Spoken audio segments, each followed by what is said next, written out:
چونکہ ہمارے یہاں سرکار امام حسن مجتبیٰ کے سخاوت پر گفتگو کی جاتی ہے، ان کے دسترخوان پر بات کی جاتی ہے، لیکن ان کی شجاعت کا ذکر ذرا کم کیا جاتا ہے، اس لیے چاہتا ہوں کہ ایک فقرہ شجاعت کے عنوان سے آپ کی خدمت بیان کروں۔ سرکار کی شجاعت کتنی تھی؟ اتنی شجاعت تھی سرکار حسن مجتبیٰ کے اندر کہ علی کے سارے اولاد نے شجاعت سیکھی ہے تو حسن مجتبیٰ سے سیکھی۔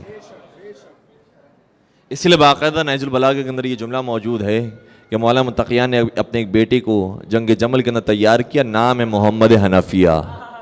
کہ محمد حنفیہ تم جانا مقابلے پر، اور دشمن کا ایسے مقابلہ کرنا، جب دشمن کے مقابلے پر جانا تو پہلی صف پر نظر نہ رکھنا، آخری صف پر نظر رکھنا، آخر تو تمہیں جا کر حملہ کرنا ہے۔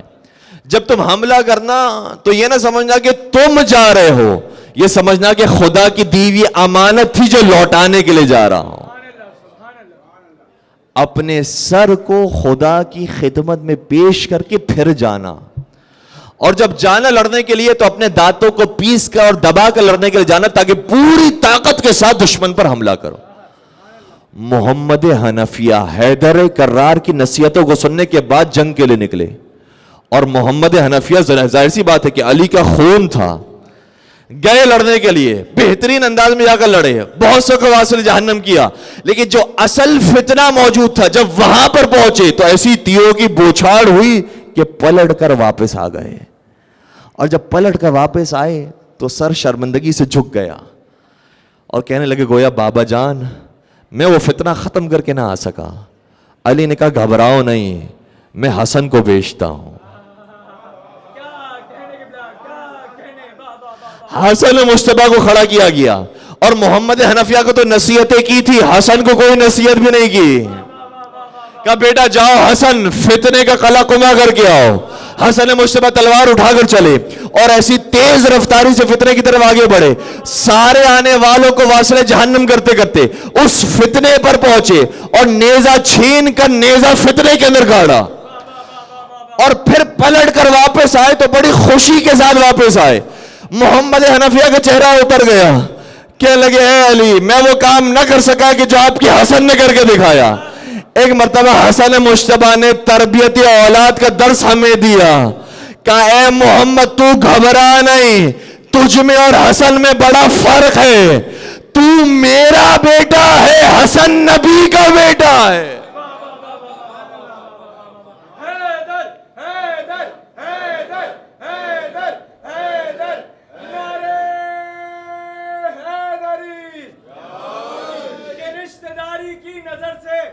دیکھیے جنگ جمل، سبحان اللہ کی نظر سے دیکھیے جنگ جمل، مل گئی غیروں سے بھابھی اپنا دیور چھوڑ کے۔ کیا بات، یا علی والا سلامت رکھ۔ تو حسن مجتبیٰ علیہ السلام کے اندر وہی شجاعت تھی کہ جو علی حیدر کرار کے اندر موجود تھی، اور وہی شجاعت تھی کہ جو نبی اکرم حضرت محمد مصطفیٰ صلی اللہ علیہ وآلہ وسلم کے درمیان موجود تھی۔ اس لیے سرکار حسن مجتبیٰ کے اندر یہ نہ سمجھے گا کہ سلو اس وجہ سے فرمائی ہے کیونکہ ان کے اندر شجاعت کے جوہر کم تھے، نہیں عزیزو، خبردار یہ ذہن میں خیال نہ آئے۔ بلکہ ایک مرتبہ ایک عجیب روایت ہمیں ملتی ہے کہ شہزادی اپنے حسن مجتبیٰ کو اپنے سینے سے لگاتی تھی اور لوریاں دیتی تھی، اچھالتی تھی، اور اچھال کر کچھ اشعار پڑھا کرتی تھی۔ سبحان اللہ، کاش ہماری بھی مائیں اپنے بچوں کو ویسٹرن لوریا دینے کے بجائے اسلامی طور پر وہ نظم اور اشعار یاد کروائیں کہ جو شہزادی نے یاد کروائے۔ فرماتی تھی اشبہ اباک یا حسن وخلع عن الحق الرسن وعبد الہا ذا المنن ولا توالی ذا الاحن۔ شہزادی اپنے اس لال کو اپنے سینے سے لگاتی تھی، کہتی تھی بیٹا حسن جب بڑے ہونا نا تو اپنے بابا جیسا بننا، اپنے بابا جیسا بننا۔ کاش ہماری بھی مائیں اس طرح سے درس دینے والی ہوں۔ ہمارے یہاں تو کبھی کبھار یہ جملہ سننے کو ملتا ہے کہ جب باپ آتا ہے گھر میں لوٹ کر بڑا تھکا ہارا آتا ہے تو بیٹے کو مائیں یہ کہتی ہیں کہ دیکھو باپ جیسا نہ بننا، جس کے بعد تم اتنے تھکنے کے باوجود بھی نہ گھر کے کام کر سکو نہ گھر کے اندر کوئی راشن لا سکو۔ یہ تربیت اولاد کے خلاف ہے درس۔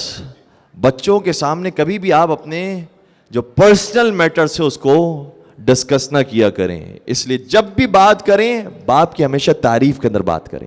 اسی طریقے سے باپ بھی جب بات کرے ہمیشہ اپنی زوجہ کی تعریف کے اندر بات کرے. اشبہ ابا کا یا حسن, بیٹا حسن تم بڑے ہو کے بننا تو اپنے بابا جیسا بننا. وخلع عن الحق الرسن, اور حق پر اگر رسن بن جائے تو اس رسن کو تجھے کھولنا ہے. حق کو آشکار کرنا ہے, حق کو واضح کرنا ہے. وَعْبُدْ إِلَٰهًا ذَا الْمِنَنِ, اور بیٹا حسن اس معبود کی بندگی کرنا جو نعمتیں دینے والا ہے. وَلَا تُوَالِي ذَا الْإِحَنِ, اور بیٹا حسن ہر ایک کے ساتھ دوستی کرنا, لیکن اس کے ساتھ دوستی نہ کرنا جو بغض اور کینہ رکھنے والا ہو. کینہ رکھنے والے کے ساتھ دوستی نہ کرنا. یہ شجاعت کے درس امام حسن مجتبیٰ کو شہزادی کونین نے دیے ہیں, اور ایسی شجاعت امام حسن مجتبیٰ کے اندر پائی جاتی تھی. بعض لوگ یہ کہتے ہیں کہ سرکار نے امام حسن نے سلو فرما لی, ان کے اندر وہ شجاعت کے جوہر موجود رہتے. نعوذ باللہ نعوذ باللہ من ذالک. میں آپ کی خدمت میں روایت پیش کروں, جب سلو ہو چکی تب بھی جا کر سرکار امام حسن نے ایسی شجاعت کا اظہار کیا ہے کہ جیسی شجاعت تاریخ میں نظر نہیں آتی. ایک مرتبہ حاکم شام ممبر پر آیا, اور ممبر پر آنے کے بعد علی اور اولاد علی کی شان میں سب و شتم کرنے لگا. بہت کھل کھل کر اس نے گالیاں دینا شروع کی, کھل کر لعن طعن کرنا شروع کیا. ایک مرتبہ سرکار حسین نے سرکار حسن کو دے کر کہا, بھیا کیا میں کھڑے ہو کر اسے جواب دوں؟ امام حسن نے بٹھا دیا, کہا حسین تم بیٹھو میں جواب دوں گا. اور ایک مرتبہ امام حسن کھڑے ہوئے اور کھڑے ہو کر کہتے ہیں, اے خطیب تو نے تو بہت کچھ کہہ دیا ہے, کیا مجھے اجازت ہے کہ میں بات کروں؟ یہ بالکل وہی انداز ہے جو شام کے دربار میں سید سجاد نے اختیار کیا. کیا مجھے اجازت ہے کہ میں اب کلام کروں؟ اور لوگ یہ سمجھے کہ حسن کیا گفتگو کریں گے, یہ تو سلو کر چکے ہیں. لیکن جب حسن مجتبیٰ ممبر پر آئے تو کہنے لگے, میں اپنے ہاتھوں کو بلند کرتا ہوں, ایک دعا کرتا ہوں, اے مسجد میں آنے والے تم سب میری دعا کے جواب میں آمین کہنا. ہاتھوں کا بلند ہونا تھا, سرکار نے دعا فرمانا شروع کی. فرمانے لگے, پروردگار کی لعنت تو اس شخص کے اوپر نازل ہو جس کا حسب و نسب بھی پست ہے, جس کا کردار بھی پست ہے, جس کی گفتار بھی پست ہے, جس کی زندگی کے زیادہ حصہ کفر میں گزرا, باقی حصہ نفاق میں گزرا. خدا کی لعنت اس شخص کے اوپر. جیسے ہی جملے مکمل نہ ہوئے تھے سارے مجمع نے کہا آمین.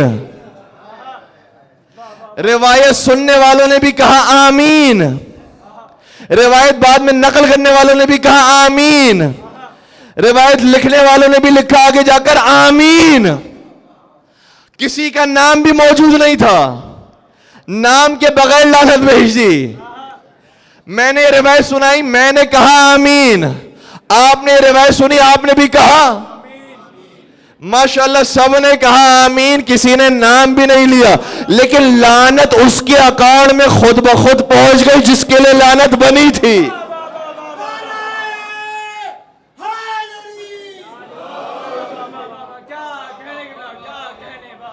سرکار نے یہ ہمیں درس دیا ہے کہ جس طرح سے تولا ہم تمہیں سکھاتے اسی طریقے سے تبرہ بھی ہم سکھاتے ہیں. کسی کا نام لینے کی ضرورت نہیں ہے. اس لیے تو آج کے زمانے میں بھی ہم نام لیے بغیر بات کرتے ہیں, بعد میں جا کر لوگ ایف آئی آر کاٹ دیتے ہیں. جب ایف آئی آر کٹ جاتی ہے, ہماری کیسٹیں سنائی جاتی ہیں, ہم کہتے ہیں بھئی اس کے اندر نام کا موجود ہے, ہم ان کی بات ہی نہیں کر رہے تھے, ہم تو کسی اور کی بات کر رہے تھے. جو ایف آئی آر کروانے والے ہوتے ہیں وہ پھر خود کہتے ہیں کیا ہمیں اتنا بیوقوف سمجھا ہوا ہے کس کی بات ہو رہی ہے, ہمیں خود نہیں پتا.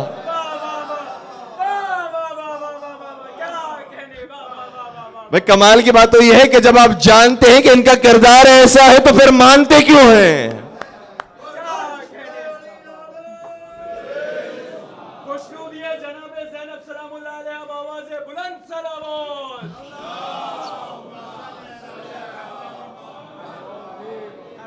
کسی نے کیا خوب کہا کہ کوئی بھی خطا آل سے معصوم نہیں, کوئی بھی خطا آل سے معصوم نہیں, کتنے ہی فضائل ہیں جو مرقوم نہیں, کتنے ہی فضائل ہیں جو مرقوم نہیں. یا رب تیرے حیدر کے فضائل کی حدیں خود تیرے فرشتوں کو بھی معلوم نہیں.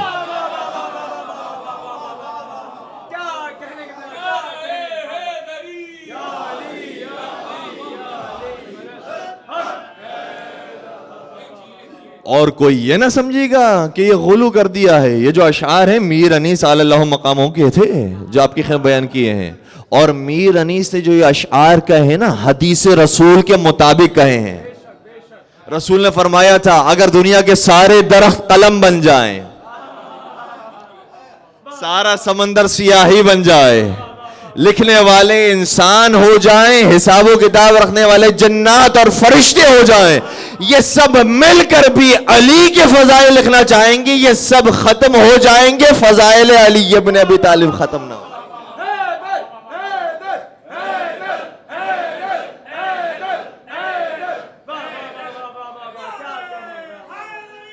یا علی.